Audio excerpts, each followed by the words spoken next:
Welcome back. Now, in this video, we're concerned with making a new interface, one that any actor can implement if we'd like to be able to highlight it when hovering over it. So for that, let's go to our C++ classes, Aura, public, and we'll go into interaction where we have our interfaces. We'll make a new interface here. So we'll scroll down to the bottom, make an Unreal interface, and this can be our highlight interface. So we'll call it highlight interface, create the class, and close the editor. Now the highlight interface is just going to have a couple of functions on it. So let's take a look at it. Here's highlight interface. I'm going to open the header file though. I almost accidentally moved something into another folder unintentionally, but I canceled that. Here's highlight interface.h. And let's get combat interface open as well so we can see what we've got in combat interface for highlighting and unhighlighting. Actually, it's not in combat interface, is it? It's an enemy interface. That's right. Enemy interface is actually kind of simple. It has highlight and unhighlight actor, but it also has set combat target and get combat target. So quite simple. Our highlight interface is going to be simple as well.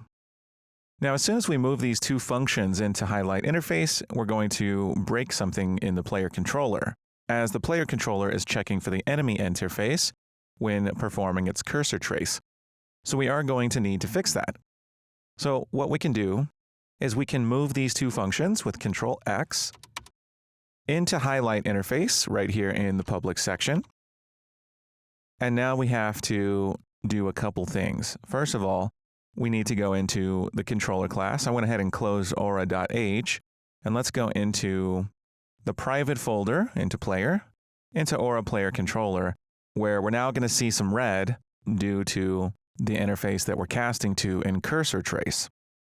So what we're going to do is change what we're casting to here from enemy interface to highlight interface. We can do that here, highlight interface.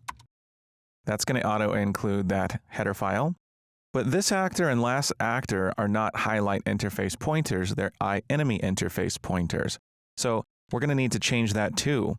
Here in Aura player controller.h, we're going to want to change last actor and this actor to highlight interfaces. Now we're going to have a forward declaration here for highlight interface, like so. And if we search for enemy interface, we'll see that we don't actually need that forward declared here, so we can remove that.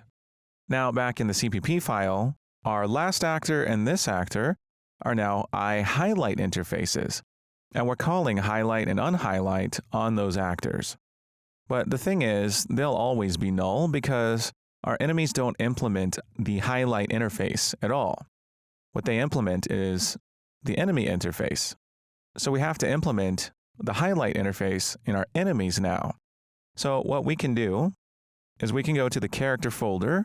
I'd like to go to the public folder and open Aura enemy, where we have highlight and unhighlight actor. Now, I don't want to remove the enemy interface. Enemies need to implement that. I just want to add an additional interface. We're going to implement highlight interface now, and that does require the header file for the highlight interface included. And now these functions are overriding the highlight interface virtual functions. So we can change this comment to say highlight interface instead. Now with that, we should still get the same exact behavior. We can hit debug and just test things out to make sure that everything works the same way. Okay, so we're back. I think I'm done with my post-process highlight material.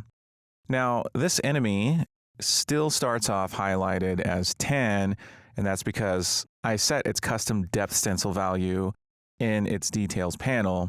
If we want to get rid of that, we're going to need to change that back. So what I can do is set this value to 0 and uncheck render custom depth pass. That's going to fix that. And now if I press play, it's not highlighted, but it still highlights because it implements the highlight interface now. Now this is great because now we don't have to just have enemies be highlighted. We can have anything else implement the highlight interface. As long as they implement highlight and unhighlight, we should be able to highlight them.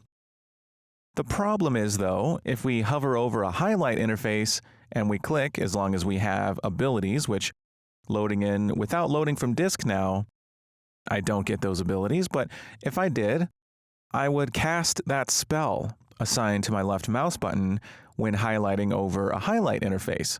That's because our code is all the same. We get the same behavior in the player controller. When we left click, we have ability input tag pressed and released, which check whether or not we're highlighting. We have a Boolean called targeting, which is set to true if this actor is valid, false if not, and that actor is null or not based on casting to the highlight interface. So if we want to be able to highlight something without this property of left-clicking and casting a spell, targeting it, well, we're going to need to make a couple changes to the player controller and have the ability of knowing that whatever we're highlighting is an enemy or not an enemy. So we're going to focus on doing that next. We'll have some changes to make to the player controller so that we can highlight a non-enemy, and if we click on it, we don't get the behavior of casting a spell, targeting it. So we'll do that next. I'll see you soon.